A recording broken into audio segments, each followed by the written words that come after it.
నమస్తే, నేను Chandu. Welcome to prime 9 digital debate. ఇవాళ టాపిక్ చూస్తే ఆవేశం అన్నదాయకం. 8 నిమిషాల కోపంతోనే గుండెపోటు ముప్పు. ఎస్, కోపం తగ్గిన తర్వాత 40 నిమిషాల పాటు దాని ప్రభావం. అమెరికా పరిశోధనల తాజా అధ్యయనంలో ఇది వెల్లడైంది. ఆవేశం అనర్థదాయకమని పెద్దలు చెప్పే మాట అక్షరాల నిజమని తాజా అధ్యయనం మరోసారి నిరూపించింది. కేవలం కొద్దిసేపు వచ్చే కోపం కూడా రక్తనాళాలపై పెను ప్రభావం చూపుతుందని, గుండెపోటు లేదా పక్షవాతం బారిన పడే ప్రమాదాన్ని పెంచుతుందని తేల్చింది. అమెరికాలోని వివిధ సంస్థలకు చెందిన నిపుణులు సుమారు 300 మంది ఆరోగ్యవంతులపై ఈ పరిశోధన చేశారు.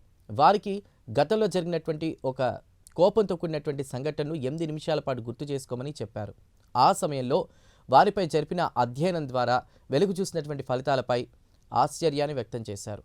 కోపం వల్ల రక్తనాళాలు బిగుసుకుపోతాయని పరిశోధకులు చెప్తున్నారు. దీంతో రక్తాన్ని పంపు చేయడానికి గుండె మరింత కష్టపడాల్సి వస్తుందని అంటున్నారు. ఇక తరచుగా ఇలా జరగడం వల్ల అధిక రక్తపోటు, ధమనులు దెబ్బతినడం, రక్తనాళాల్లో కొవ్వు పేరుకుపోవడం, గుండెపోటు, పక్షవాతం తదితర సమస్యలు ఎదురవుతాయని వారు హెచ్చరిస్తున్నారు. రైట్, ఇదే అంశం మీద మాట్లాడదాం. మనకి ఇవాళ జాయిన్ అవుతున్నారు జూమ్ ద్వారా డాక్టర్ వెంకట సుబ్బయ్య గారు, సిహెచ్. వారు క్లినికల్ సైకాలజిస్ట్, హైదరాబాద్ నుంచి. వెంకట సుబ్బయ్య గారు, డాక్టర్ గారు నమస్కారం. నమస్తే అండి. కోపం అనేది గుండెపోటుకు దారి తీస్తోంది. కొద్దిసేపు కోపం ఉన్నా కూడా అది రక్తనాళాల్లో తీవ్ర ఒత్తిడికి గురి చేసి కూడా గుండెపోటు వచ్చు లేదా పక్షవాతం వచ్చేటువంటి అవకాశం ఉందని అంటున్నారు. ఎంతవరకు నిజమండి? పరిశోధనలు ఏం చెప్తున్నాయి? అంటే మీరు చెప్పేటువంటి పరిశోధనలు గతంలో కూడా కొన్ని రకాలైనటువంటి మానసిక విషయాలు, ఇప్పుడు ఉదాహరణకి కోపం అన్నది బ్రెయిన్ లో జరిగేటువంటి మార్పులకు కారణమవుతుంది. ముఖ్యంగా బ్రెయిన్ లో మనకు అతి ముఖ్యమైనటువంటి ప్రదేశాలు ఏవైతే ఉన్నాయో, హిపో క్యాంపస్ కానీ, అమెగ్డలా కానీ, ఫ్రంటల్ కార్టెక్స్ కానీ, ఇవన్నీ కూడా ప్రభావం చెందుతాయి. ఒక వ్యక్తి ఒక కోపాన్ని 8 నిమిషాల కంటే పై చిలుకు తన కోపాన్ని మెయింటైన్ చేయడం ద్వారా తనలో ఏర్పడేటువంటి మార్పులు అనేది బ్రెయిన్ కి, అలాగే తన యొక్క హార్ట్ కి, అలాగే కిడ్నీలకి, ఈ ధమనులకి ఎక్కువగా ప్రభావం చేస్తాయి. ఎందుకంటే వ్యక్తి కోపంగా ఉన్నప్పుడు కొన్ని హార్మోన్స్ రిలీజ్ చేయడం జరుగుతుంది. అవి స్ట్రెస్ హార్మోన్స్. అడ్రిలిన్ అనేటువంటి హార్మోను, కార్టికోసోల్ అనే హార్మోను, నాన్ అడ్రిలిన్ అనేటువంటి హార్మోను ముఖ్యంగా రిలీజ్ చేయడం జరుగుతుంది. అలాగే రిలీజ్ చేసినప్పుడు ఆ వ్యక్తిలో ఏం ఏర్పడుతుందంటే ఈ యొక్క బ్లడ్ ప్రెషర్ అనేది అధికంగా అంటే సప్లై చేయడం జరుగుతుంది. ఎందుకంటే కోపం అనేది ఒక థ్రెట్, ఇది సర్వసాధారణంగా వ్యక్తిలో జరిగేటువంటి బయలాజికల్ బ్రెయిన్ ఫంక్షన్ అన్నమాట. ఈ యొక్క కోపంలో జరుగుతున్నప్పుడు తరచుగా కోపానికి లోను కావడం ద్వారా, తరచుగా కోపంలో ఉండి ఆ కోపాన్ని సరైన క్రమంలో రిలాక్స్ కాకుండా మెయింటైన్ చేయడం ద్వారా తనలో జరిగేటువంటి బయలాజికల్ సిస్టంలో ఏర్పడేటువంటి హార్మోనల్ ఇంబ్యాలెన్సెస్ కానీ, అలాగే దాని ద్వారా వచ్చేటువంటి మానసిక సమస్యల వల్ల కానీ వ్యక్తి అధికంగా బ్రెయిన్ డ్యామేజ్ కావడం కానీ, అలాగే కొన్ని రకాలైనటువంటి క్రానిక్ ఫిజియలాజికల్ ఇల్నెస్ కి లోనేదానికి అవకాశం ఎక్కువ ఉంటుంది. కనుక ఈ యొక్క కోపం అనేది సర్వసాధారణంగా ప్రతి వ్యక్తిలో జరిగే బయలాజికల్ మెకానిజం అండి. ఉదాహరణకి ఈ బయలాజికల్ మెకానిజంలో సర్వసాధారణంగా న్యాచురల్ గా జరిగేటువంటి రెస్పాన్సెస్ ఏంటి అంటే ఫైట్ ఆర్ ఫ్లైట్ ఫినామినా. ఏదైనా ఒక వ్యక్తి ఒక థ్రెట్ ని, ఉదాహరణకి ఒక బాస్ మిమ్మల్ని విమర్శించినప్పుడు కానీ, మీ యొక్క జర్నీలో మీరు ఒక గమ్యం చేరేదానికి వెళ్తున్న సందర్భంలో మీరు అనుకునే విధంగా గమ్యం చేరలేనప్పుడు కూడా, ఉదాహరణకి ఇంటి దగ్గర నుంచి మీ ఆఫీస్కి బయలుదేరే సమయంలో మీ ఆఫీస్ మధ్యలో అంటే మీకు ఆబ్స్టకల్స్ ఏర్పడినప్పుడు కానీ, ఏ థ్రెట్ ఏర్పడినప్పుడు కానీ, కాన్స్టెంట్ గా మీ థ్రెట్ ఏర్పడినప్పుడు కూడా భావోద్వేగాల్లో మార్పులు వస్తూ ఉంటాయి. అప్పుడు కూడా ఇటువంటి హార్మోనల్ సీక్రెషన్స్ అనేది తరచుగా జరుగుతూ ఉంటాయి. ఇలాగే మనము ఏదైనా ఒక కాంపిటేటివ్ ఆస్పెక్ట్ లో, కాంపిటీషన్స్ లో, ఏదైనా పరీక్ష అంటే కాంపిటేటివ్ ఎగ్జామ్స్ మనం ప్రిపేర్ అయినప్పుడు, ఎగ్జామ్ ఎదుర్కొన్నప్పుడు కూడా మనకు మానసిక ఒత్తిడికి లోనవుతూ ఉంటాం. అప్పుడు కూడా ఈ కార్టికోసోల్ అంటే డాక్టర్ గారు, కోపం అనేది ఇంపాక్ట్ చూపిస్తుందని అంటున్నారు. కొంతమంది పరిశోధకులు వాళ్ళు చెప్తుంది ఏంటంటే ఆందోళన, విచారం ఇవి ప్రభావం చూపవు అంటున్నారు. అది నిజమా? లేదంటే మీరు అంటున్నట్టు స్ట్రెస్ అది కూడా వాటి మీద ప్రభావం చూపే అవకాశం ఉందా గుండెపోటుకు సంబంధించి? ఇప్పుడు బయలాజికల్ మెకానిజం లో కోపం అనేది కూడా భాగమే. అంటే మనకు నవరసాలు అంటారు కదా, అవును. ఈ నవరసాల్లో కోపం అనేది కూడా ఒక రకమైనటువంటి ఎమోషన్ అండి. ఆ ఎమోషన్ అనేది తరచుగా మనకు జరుగుతూనే ఉంటుంది, తరచుగా జరుగుతున్నట్టు. ఇప్పుడు ఎమోషన్స్ లేకుండా మానవ జీవితమే ఉండదండి. ఎందుకంటే మానవుని యొక్క మనిషి అన్న తర్వాత కాగ్నిషన్, కొనేషన్, ఎఫెక్షన్ అనేటువంటి ఈ యొక్క మానసిక వ్యవస్థలతో కూడుకునేదే మనిషిగా ఉంటున్నాం. అంటే కాగ్నిషన్ అంటే ఆలోచన, attention and concentration, thinking, reasoning, learning, memory, ఇవన్నీ కూడా కాగ్నిషన్స్ కింద వస్తాయి. అంటే మీరు విశ్లేషణ చేసేటువంటి భావోద్వేగాలని కాగ్నిషన్ అంటాం. దానికి మనము ఏ కాగ్నిషన్, ఏ సమయానికి ఏ విధంగా ప్రవర్తించాలి, ఎలా కూర్చోవాలి, ఎలా రాయాలి, ఎలా నడవాలి, ఎలా చెప్పాలి అనేది కూడా కొనేషన్ అంటే మోటార్ యాక్టివిటీ. ఈ రెండింటిని కలిపేదే ఎఫెక్షన్ అంటే ఫీలింగ్స్ అనేటివి, ఎమోషన్స్ అనేటివి పాజిటివ్ ఎమోషన్స్ ఉంటాయి, నెగిటివ్ ఎమోషన్స్ ఉంటాయి. పాజిటివ్ ఎమోషన్స్ మన యొక్క శారీరక వ్యవస్థని బాగుపరిస్తే, నెగిటివ్ ఎమోషన్స్ అనేది మన యొక్క శారీరక వ్యవస్థని విచ్ఛిన్నం చేస్తూ ఉంటారు. అందుకోసమే సిగ్మండ్ ఫ్రాయిడ్ అనేటువంటి ఒక సైంటిస్ట్ ఒక మాట చెప్పడం జరిగింది. ఏంటంటే మనకు ఇన్స్టింక్ట్స్ అంటే మన సర్వైవల్ ఇన్స్టింక్ట్స్ ఉన్నాయి.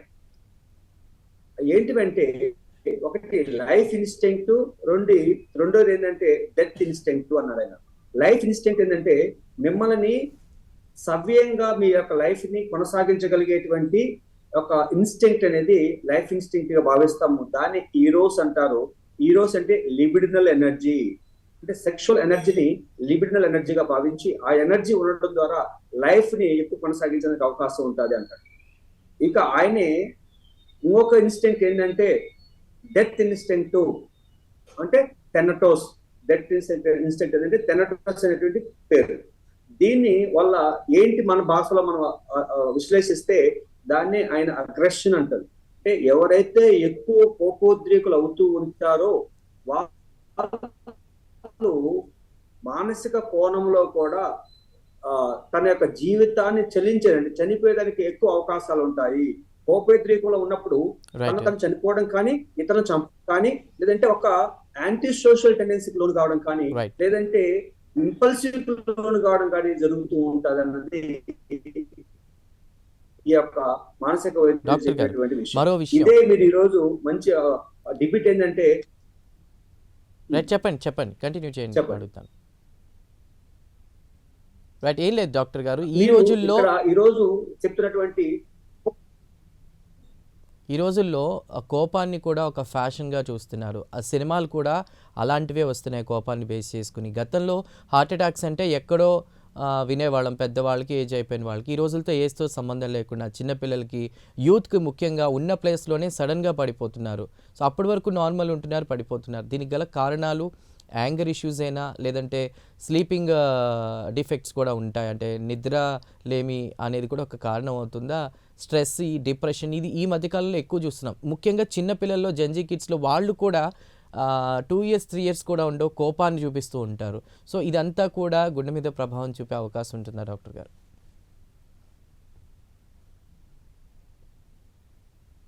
మన శరీరం అన్నది కాంప్రహెన్సివ్ సిస్టమ్ అండి. మన శరీరం అన్నది మొత్తం అంటే కొన్ని రకాల సిస్టమ్తో ముడిపడినటువంటి ఒక వ్యవస్థ.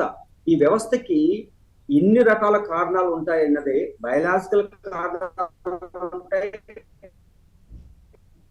సైకలాజికల్ కారణాలు ఉంటాయి, సోషో కల్చరల్ కారణాలు ఉంటాయి. ఈ యొక్క న్యూరో కెమికల్ చేంజెస్ ద్వారా కూడా మనకు మన శరీరంలో మార్పులు వచ్చేదానికి అవకాశం ఉంది. ఉదాహరణకి మనము ఏం చేస్తూ ఉంటామంటే, నేను ఒక ఏబిసి అనే విషయాన్ని మీరు ఈ యొక్క బయలాజికల్ మెకానిజం గురించి ఎక్స్ప్లెయిన్ చేస్తాను. ఏంటంటే ఏ అనేది యాక్టివేషన్ ఆర్ యాంటిసిడెంట్. ఏ అనేది antecedent or activation of the ఒక సిచ్యువేషన్ తీసుకుంటాం. ఉదాహరణకి ఒక వ్యక్తి ఒక సందర్భంలో భయపడుతున్నాడు అంటే ఇది కాన్సిక్వెన్సెస్. తను సింపుల్ ఎగ్జాంపుల్ తీసుకుంటే, మనము ఒక గ్రేవ్ యార్డ్ ప్రదేశానికి వెళ్తే భయపడుతున్నాము అన్నది చాలా మంది గ్రేవ్ యార్డే తన భయానికి కారణం అనేటువంటి భావంతో ఉంటారు. దాన్ని ఏ లీడ్స్ టు సి అంటారు. కానీ వాస్తవానికి ఎప్పుడైనా కూడా ఒక గ్రేవ్ యార్డ్ అనేది భయానికి కారణం కాదు. ఆ యొక్క గ్రేవ్ యార్డ్ కు సంబంధించినటువంటి బిలీఫ్స్, నమ్మకాలు, ఒపీనియన్స్ ఏదైతే ఉన్నాయో, నాలెడ్జ్ ఏదైతే ఉన్నాయో ఆ నాలెడ్జే తన భయానికి కారణం. అంటే ఏబిసి థియరీ అంటాం మేము. ఏంటంటే A never lead to C, A lead to the B lead to the C. అంటే ఇక్కడ ఏమవుతుందంటే ఒక వ్యక్తి కోపోద్రేకులు కావడానికి ఒక ఇన్సిడెంటే కారణం కాదు. ఉదాహరణకి ఒక బాసు చిరాకు పడుతున్నాడు, అసహించుకుంటున్నాడు, లేదంటే గట్టిగా మాట్లాడి వెళ్ళిపోతున్నాడంటే ఆ రోజు ఆ అటెండర్ చేసినటువంటి చిన్న తప్పే తన యొక్క అంత కోపానికి కారణం కాదు.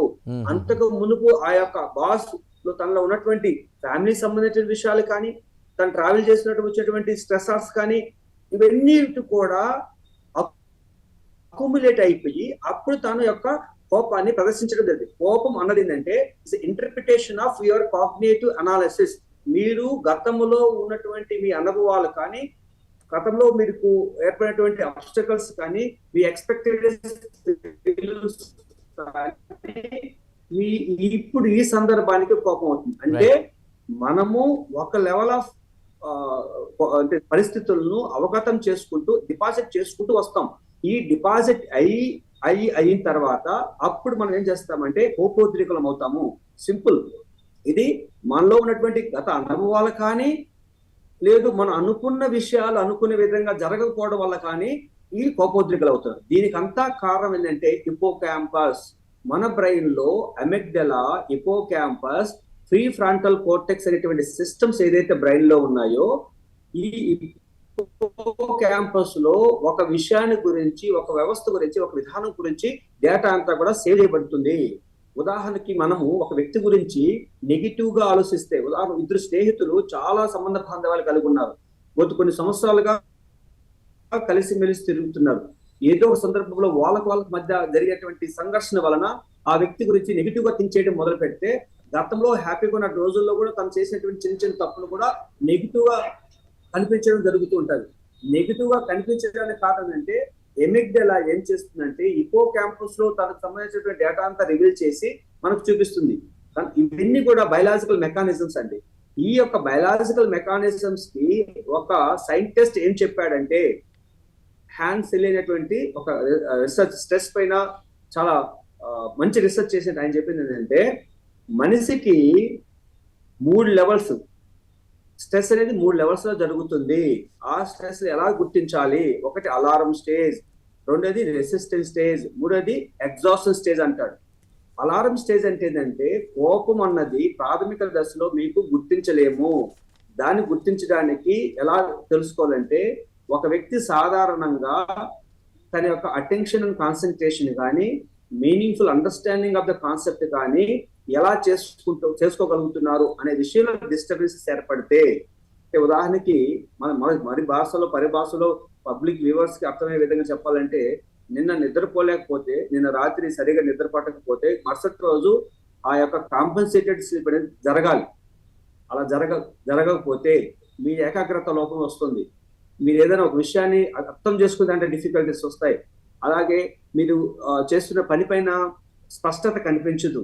చిన్న చిన్న విషయాలకి చిరాకు పడుతూ ఉంటారు, ఈజీ కన్క్లూజన్కి వస్తూ ఉంటారు. ఇవి జరుగుతున్నాయంటే మీరు ప్రాథమిక దశలో స్ట్రెస్ లో ఉంటున్నారు. అంటే stress is one form of anger only.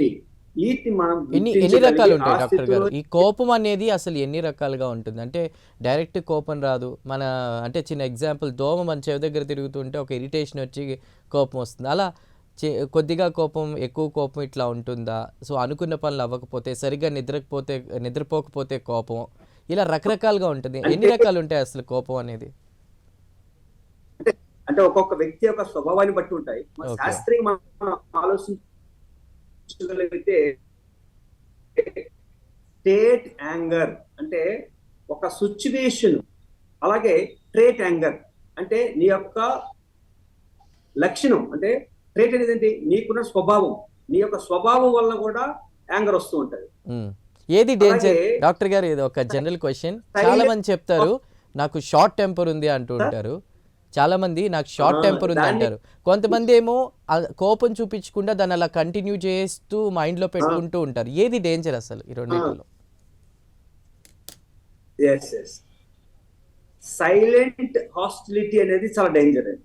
Um, silent అంటే దాన్ని ప్యాసివ్ అగ్రెషన్ అంటారు. ప్యాసివ్ అగ్రెషన్ అనేది చాలా డేంజరస్. ఎందుకంటే టైప్ ఏ టైప్ బి పర్సనాలిటీస్ లో అందరూ అనుకునేది ఏంటంటే టైప్ ఏ పర్సనాలిటీస్ ఎక్కువ హార్ట్ అటాక్ లోన్ అవుతున్నారు అంటారు, కానీ type be silent heart attacks ఎక్కువ వస్తాయి.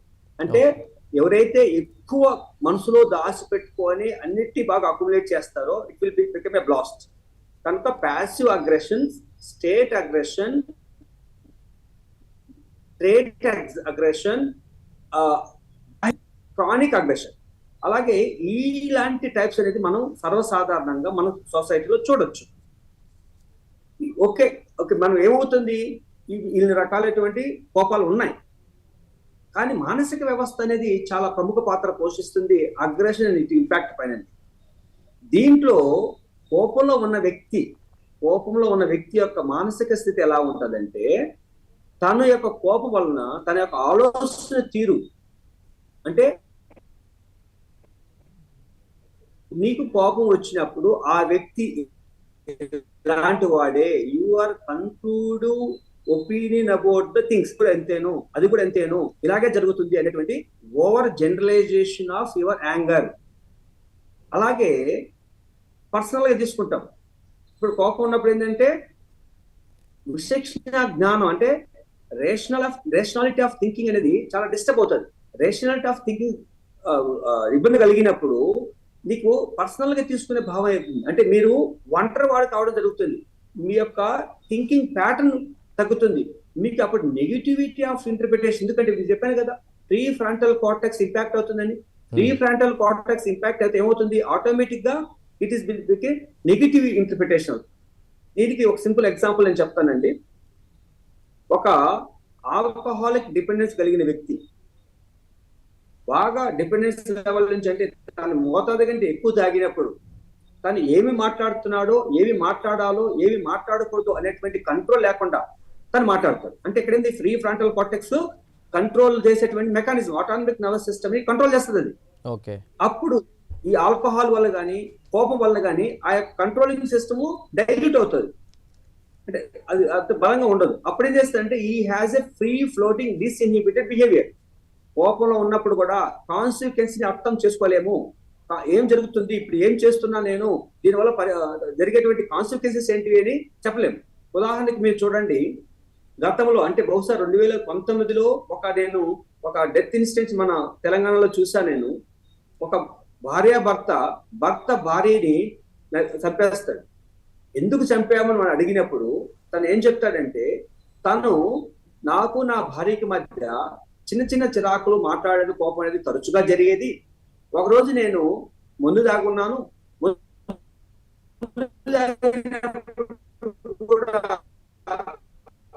నా భార్య నేను సంసారం నన్ను డిజెక్టెడ్ గా నాతో మాట్లాడింది. నాతో మాట్లాడినప్పుడు నా పిల్లలు నాకు వదిలేసి వెళ్ళిపో అని అంటే, నేను నీ పిల్లలని నువ్వు ఎందుకు అనుకుంటున్నావు, నీ పిల్లలు కాదు, నేను చెప్తేనే కదా నీ పిల్లలని అనే ఒక చిన్న మాట తనకి, తన యొక్క ఆలోచన తీరికి, తన యొక్క కోపోద్వేగానికి లోనే అప్పుడు ఆ యొక్క సిచ్యువేషన్ లో తను చంపేయడం జరిగింది. ఇక్కడ మనం గమనించాల్సిన విషయం ఏంటంటే, ఏం జరిగింది, అతను భార్యని చంపితే, ఒక వ్యక్తిని చంపితే జరిగేటువంటి అనర్థాలు ఏంటి, తన లైఫ్ పూర్తిగా కొలాప్స్ అవుతుంది కదా. చట్ట ప్రకారంగా తను కూడా ఇటువంటి లైఫ్ ని అంటే మనకున్న చట్ట ప్రకారంగా ఒక వ్యక్తి మనం అకారణంగా చంపడం ద్వారా మనం కూడా తిరిగి అంటే మన ఈ యొక్క రూల్స్ లాకి బాధ్యులు అవుతాము, మనకు కూడా లైఫ్ సెంటెన్స్ పడుతుంది, లైఫ్ అంతా మనం జైల్లో ఉండాలనేటువంటి విచక్షణ జ్ఞానాన్ని కోల్పోతాం. ఇక్కడ మనం గమనించాలి, కోపం మన యొక్క మానసిక వ్యవస్థని, మన యొక్క కాన్సిక్వెన్సెస్ ని, మన యొక్క యాక్ట్స్ ని పూర్తిగా మార్చేస్తుంది. కనుకనే మనం ఆలోచించాల్సిన విషయం ఏంటంటే, కోపం అన్నది మానసికంగాను, శారీరకంగాను, సామాజికంగా కూడా ఎంతో ప్రభావితం చేసి తన యొక్క లైవ్లీహుడ్ ని పూర్తిగా డిస్టర్బ్ చేస్తుందని కూడా మనం గమనించవచ్చు. రైట్. అయితే డాక్టర్ గారు ఇక్కడ ముఖ్యంగా బీపీ కావచ్చు, హై కొలెస్ట్రాల్ కావచ్చు, హై షుగర్స్ కావచ్చు, ఒబెసిటీ కావచ్చు, స్మోకింగ్ కావచ్చు, ఇవన్నీ కూడా మనం కంట్రోల్ చేసుకోవచ్చు అని డాక్టర్స్ చెప్తున్నారు. బట్ కోపాన్ని ఎలా కంట్రోల్ చేసుకోవాలి, యాంగర్ మేనేజ్మెంట్ ఎలా చేయాలి, ఆ టిప్స్ ఏమైనా చెప్తారా?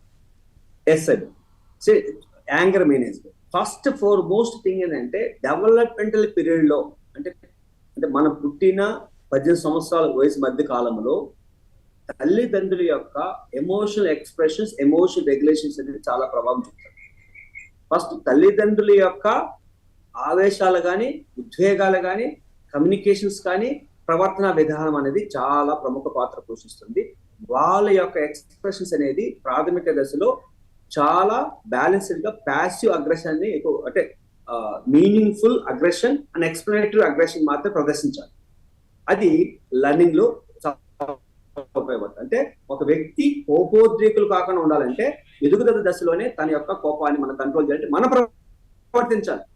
కోపాన్ని సెల్ఫ్ రెగ్యులేషన్ నెంబర్ 1. రెండోది ఏంటంటే బాడీ మైండ్ రిలాక్సేషన్ అనేది చాలా ముఖ్యం. ప్రతి ఒక్క వ్యక్తికి బాడీ మైండ్ కి మధ్య కోఆర్డినేషన్ కానీ, బాడీ మైండ్ కి మధ్య సమలీకృతమైనటువంటి వ్యవస్థ అనేది నడపాలి. అంటే నిద్రావస్థ స్థితి కానీ మంచిగా నిద్రపోవాలి, మంచిగా ఫిజికల్ ఎక్సర్సైజ్ చేయాలి, ప్రాణాయామాలు చేసుకోవచ్చు, యోగా చేసుకోవచ్చు, వాకింగ్ చేసుకోవచ్చు. Any exercise, any technique, any therapy which make you relax. అలాగే కూడా చాలా ముఖ్య పాత్ర పోషిస్తుంది. మన యొక్క కోపంలో మనకు చాలా ప్రముఖ అంటే బయలాజికల్ మేనేజ్మెంట్ చాలా అవసరం. అలాగే హార్మోనల్ రెగ్యులేషన్స్ అనేది మనం తరచుగా చెక్ చేసుకొని ఉన్నాయో లేవో చూసుకోవాలి. ఎందుకంటే హార్మోనల్ ఇంబ్యాలెన్స్ వల్ల కూడా మనకు యాంగర్ వచ్చేందుకు అవకాశం ఉంది. ఇక మానసిక ఎదుగుదల అంటే మనము తరచుగా ఈ అగ్రెసివ్ బిహేవియర్ ఎవరిలో చూస్తామంటే ఇంపల్సివ్ పర్సనాలిటీ కలిగిన వ్యక్తుల్లో ఎక్కువ అగ్రెషన్ చూస్తుంటాం, యాంటీ సోషల్ పర్సనాలిటీ కలిగిన వ్యక్తుల్లో ఎక్కువ చూస్తూ ఉంటాం, బార్డర్ లైన్ పర్సనాలిటీ కలిగిన వ్యక్తుల్లో ఎక్కువ యాంగర్ చేస్తుంటాం. ఇటువంటి పర్సనాలిటీ ట్రేట్స్ కానీ డిజార్డర్స్ కానీ లేకుండా మనం ముందుగానే దాన్ని పరీక్షించి దాని మెకానిజమ్స్ మనం డెవలప్ చేసుకోవాలి. దానికి కావాల్సినటువంటి ట్రీట్మెంట్ అవైలబిలిటీస్ ఉన్నాయి, దాన్ని మేనేజ్ చేసుకోవాలి. ఇక సోషల్ మనకు పరిధికి అనుగుణంగా మనం మేనేజ్ చేసుకోవాలి. Self regulation, self acceptance, self actualisation అంటారు. మనము మన యొక్క మానసిక స్థితిని అర్థం చేసుకునేదానికి, మన యొక్క ఎమోషన్స్ ని అర్థం చేసుకునేదానికి చాలా ప్రముఖ పాత్ర పోషించాలి. దానికోసమే స్కూల్ వ్యవస్థలో కూడా ఇటువంటి మైండ్ఫుల్నెస్ ఎడ్యుకేషనల్ ట్రైనింగ్ ప్రోగ్రామ్స్ అనేది చాలా అవసరం. అంటే మీరు ఏ పని చేస్తున్నారో ఆ పైన ఏకాగ్రతగా చదువుకుంటూ ఆ పరిధికి అనుగుణంగా మీ యొక్క పరిధికి అనుగుణంగానే మీరు వ్యవహరిస్తే మీ యొక్క ఎమోషన్స్ మీ రెగ్యులేషన్స్ లో ఉంటాయి. ఎప్పుడైతే మీ పరిధి మించి మీరు ప్రవర్తించడం మొదలుపెట్టి మీ ఎక్స్పెక్టేషన్స్ డిజైర్స్ ని అధికంగా చేస్తూ ఉంటారో దానివల్ల మీ యొక్క మానసిక సమస్యలు వచ్చేది కాదు. కనుకనే మా clinical psychologist stress inoculation therapies అనేటువంటి టెక్నిక్స్ ద్వారా కానీ, రిలాక్సేషన్ టెక్నిక్స్ ద్వారా కానీ, అలాగే మైండ్ఫుల్నెస్ బేస్డ్ సిబిటి అంటే అలాగే మంచి బెస్ట్ ఫ్రెండ్ అంటే having a good friend is a best for your health and anger control. అంటే మీకు నమ్మకమైన వ్యక్తితో మీరు కలిసి ఉండడం కానీ, అలాగే మీకు ఒక రిథమిక్ లైఫ్ మీ యొక్క లైఫ్ ని ఒక రిథమిక్ గా మీరు చూడడం ద్వారా కానీ మీలో మార్పులు వచ్చేందుకు అవకాశం ఉంది. కనుక ఇలాంటి మార్పులు చాలా మనిషి యొక్క స్థితిని, ఈ యొక్క యాంగర్ ని కంట్రోల్ చేసేందుకు అవకాశం ఉంది. రైట్. అంటే డాక్టర్ గారు ఈ అధిక కోపం అనేది, ఆగ్రహావేశాలు అనేవి అధిక రక్తపోటు కూడా కారణం అవుతుంది, రక్తనాళాలు మూసుకుపోతాయి, అది ఇది అని చెప్తున్నారు. అంటే కొలెస్ట్రాల్ అనేది పెరుగుతుంది. ఒక్క కోపం అనేది ఇన్ని రకాలుగా కూడా ఇంపాక్ట్ చూపిస్తున్నప్పుడు దీనికి ఏమన్నా అంటే టిప్స్ ఇప్పుడు మీరు చాలా రకాలుగా చెప్పారు, సెల్ఫ్గా కావాల్సినవి అనేవి బయట ఎట్లాంటివి ఉన్నాయండి? ఇవి తగ్గించుకోవడానికి ఏమైనా ఉంటుందా? కోపాన్ని కంట్రోల్ చేసుకోవడానికి మెడిటేషన్ ఒకటే మార్గమా? మెడిటేషన్ నేను చెప్పినట్టు చాలా అండి. నేను చెప్పింది మెడిటేషన్ ఒకటే కాదండి. నేను చెప్పిన టెక్నిక్ మీరు ఆన్లైన్ లో కూడా ఉన్నదండి. Jakobson progressive muscles relaxation technique, ఇది చాలా ఎఫెక్టివ్ గా పనిచేస్తుందండి. అలాగే mindfulness based cognitive behaviour therapy, mindfulness అంటే బాడీ స్కాన్ అనే ఒక టెక్నిక్ ఉందండి, అది చాలా ఉపయోగపడుతుంది. మీరు సింపుల్ టిప్ చెప్తానండి.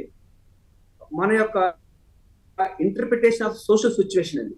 మనము ఒక వర్షాకాలం మొదలవుతుంటే వర్షం వస్తున్నటువంటి ప్రభావం కనపడుతుంది. అంటే పెద్ద క్లౌడ్స్ కనపడి, విండ్ కనపడి వర్షం పడుతున్నప్పుడు మనం ఏం చేస్తామంటే హరీబరి అయిపోయి, గాబరా అయిపోయేసి త్వరగా ఇంటికి చేరిపోకపోతే ఏమవుతుంది అనేటువంటి మన భావానికి లోనవుతుంది. అంటే వి యాంటిసిపేట్, పెద్ద ట్రాఫిక్ జామ్ అవుతుంది, నేను ఇంటికి చేరలేనేమో అని యాంటిసిపేట్ సర్టన్ థింగ్స్ నెగిటివ్లీ.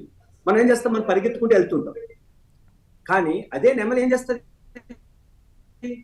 అటువంటి స్వచ్ఛమైన వాతావరణాన్ని ఆస్వాదిస్తారు. అంటే ఏదైనా కూడా ఒక చేసేటువంటి పనిని అన్కండిషనల్ గా, మైండ్ఫుల్ గా ఫోకస్ చేసుకుంటూ అనుభవించుతూ చేయాలి, నెమ్మదిగా విశ్లేషణగా చేయాలి. అంటే కోపం రాకుండా ఉండాలంటే రీఫ్రేమ్ ఆఫ్ యువర్ సిచ్యుయేషన్, అంటే ఎమోషనల్ రీఫ్రేమ్. అంటే ఈ సందర్భంలో నేను కోపడటం వల్ల ఏమి జరుగుతుంది, దాని యొక్క కాన్సిక్వెన్స్ ని ఒకసారి think before your talk, or count back from 20 to 1, 20 నుంచి రివర్స్ లో 20, 19 అనేటువంటి గాబరా కాకుండా నెమ్మదిగా స్పష్టంగా కౌంటింగ్ బ్యాక్.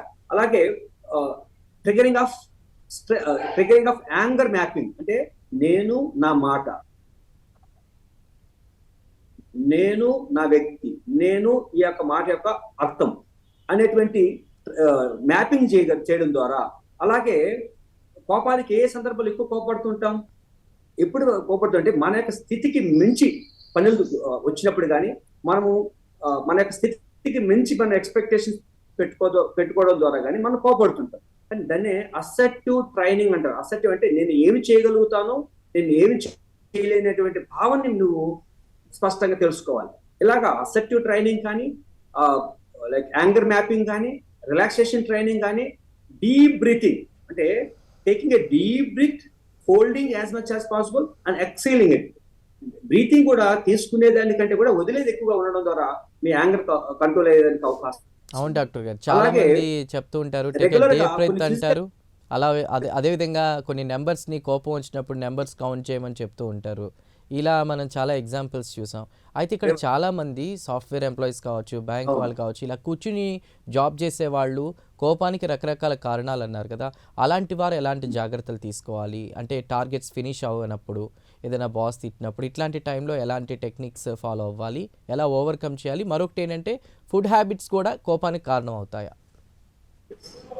అవునండి, ఇప్పుడు సెడెంటరీ లైఫ్ స్టైల్ కలిగిన వ్యక్తుల్లో కూడా కోపం పెరిగేదానికి అవకాశం ఉంటుంది. ఎందుకంటే ఎక్కువ లాంగ్ టైం కూర్చొని వర్క్ పైన కాన్సన్ట్రేషన్ చేయడం కూడా కష్టం. కనుకనే మాకు లర్నింగ్ మెమరీ ఆస్పెక్ట్ లో మేము కొన్ని విషయాలు చెప్తాం. అక్కడ ఇది యాంగర్ మేనేజ్మెంట్ లో కూడా ఉపయోగపడుతుంది.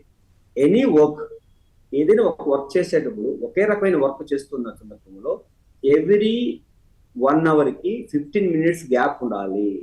అలాగే ఎవ్రీ 3 hours తర్వాత వర్క్ యొక్క నేచర్ ని మార్చుకుంటూ ఉండాలి. లేదంటే ఒక డిబేట్, ఒక డిస్కషన్ జరగాలి. అలాగే ఎవ్రీ 1 hour కి 3 minutes మనం లేచి నిలబడి లేదంటే ఒక వాక్ చేసి కూర్చోవాలి.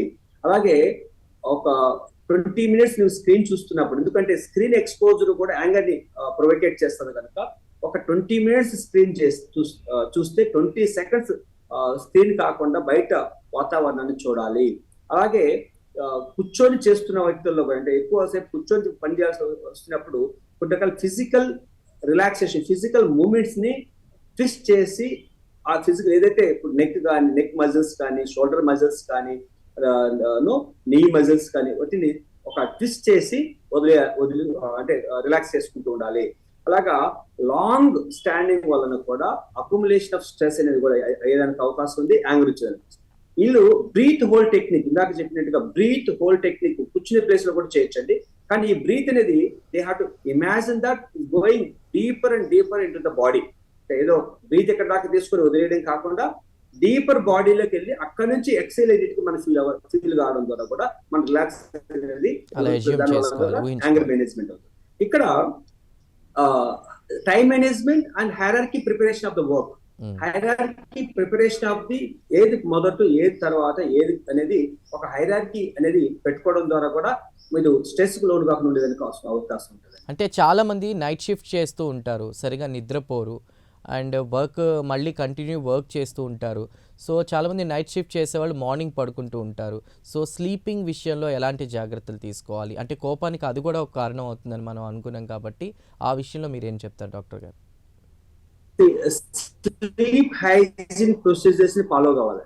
ఎందుకంటే ఇప్పుడు నైట్ షిఫ్ట్ చేసిన వాళ్ళు 10 o'clock అట్లా నైట్ షిఫ్ట్ చేస్తే మార్నింగ్ 5 o'clock 6 o'clock మన టైం డ్యూటీ అయిపోయిన తర్వాత before they're going to have a food, they're going to have a breakfast, they're going to have a lunch, they have to do minimum 45 minutes physical stretch compulsory చేయాలి. ఎందుకంటే నాకు ఒక client ఉన్నాడండి, ఆయన దాదాపు 2014 నుంచి ఇప్పటి వరకు నైట్ షిఫ్ట్ చేస్తారు. ఆయన షెడ్యూల్ మీరు చూస్తే వెరీ లైక్ నోబల్ సిస్టమ్ అండి అయింది. ఆయన దో ఈజ్ ఇన్ ఒబెసిటీ, కానీ ఈ maintain very healthy life style. Every day ఆయన 4 గంటలకు ఆయన డ్యూటీ దిగేస్తాడు. 4 గంటల నుంచి 6:30 వరకు physical exercise, mental exercise, meditation చేసిన తర్వాత we will have a food and get in sleep. 7 hours 12 minutes minimum sleep mandatory అండి ప్రతి ఒక్క వ్యక్తికి. Those are about 50 kgs weight ఉన్న వాళ్ళు 7 hours 12 minutes అనేది మ్యాండేటరీగా నిద్రపోవాలి. సాధ్యమైన నిద్ర రిమ్ స్లీప్ ఉండేటట్టు చూసుకోవాలి, అంటే సౌండ్ స్లీప్ నిద్ర ఉండాలి. ఆ నిద్ర ఉన్నప్పుడు ఆ యొక్క రూమ్ క్లైమేట్ కానీ, తన ఫోన్ యొక్క విషయాలు కానీ, ఫోన్ పక్కన పెట్టుకోవాలి. ఆ మధ్యలో ఫ్యామిలీ మెంబర్స్ కి ఎక్స్ప్లెయిన్ చేయాలి, ఈ టైంలో నన్ను డిస్టర్బ్ చేయొద్దని చెప్పి. ఓకే, ఆ ఫోన్ కావాల్సిన ఒక వ్యక్తికి అంటే ఫ్యామిలీ మెంబర్స్ కి హ్యాండ్ ఓవర్ చేసి తను నిద్రపోవాలండి. ఎందుకంటే నిద్ర అనేది సరిగా లేకపోతే మొత్తం సిస్టమ్, బయలాజికల్ సిస్టమ్ కానీ, మెంటల్ హెల్త్ కానీ, అలాగే తన యొక్క వర్క్ లైఫ్ ప్రొఫెషనల్ సిస్టమ్ కూడా డిస్టర్బ్.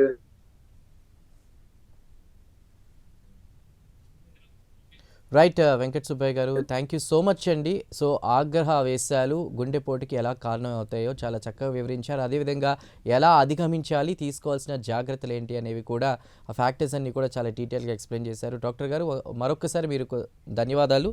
సో ఏదేమైనా చూశారు కదా, కోపం అనేది ఎన్ని అనర్థాలకు దారితీస్తుందో, ముఖ్యంగా గుండెపోటుకి సంబంధించి కూడా. సో వాటిని ఎలా జయించాలో, ఎలాంటి ఎక్సర్సైజెస్ చేయాలి, ఎలాంటి ఫుడ్ హ్యాబిట్స్, ఎలాంటి మెడిటేషన్, రకరకాలవన్నీ కూడా ఎక్స్ప్లెయిన్ చేశారు. సో అవన్నీ ఫాలో అవుదాం.